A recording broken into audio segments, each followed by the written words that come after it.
In this lesson, you will learn how to conjugate a verb and how to use verb tenses. We will be using walk for this example. Kamir means to walk, and that's what you would find in the dictionary. But to conjugate the verb, you got to remove the R from the sound at the end, or in this case, the ear sound. So, kamir, which means to walk, becomes kami, which means walk. Now on to verb tenses. On its own, kami means walk. There is no prefix needed for current tense. Ru is the past tense prefix. Ru kami means walked. Ven is the future tense prefix. Ven kami means will walk.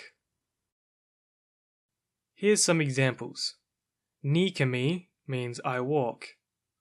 Ni ru kami means I walked. And ni ven kami means I will walk.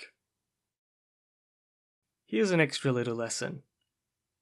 To command someone to do something, add the prefix ke to a verb. Use ke when a verb starts with a consonant, and use the letter k when a verb starts with a vowel. Here's some examples for march and defend. Those words are tabir for march and rana for defend. So we will add the ke prefix to make ke tabir, commanding someone to march, and ka rana, commanding someone to defend. That's it for this lesson. Don't forget to hit the like button if you learned something new, and to hit subscribe and the notification bell button to get a notification when the next lesson comes out.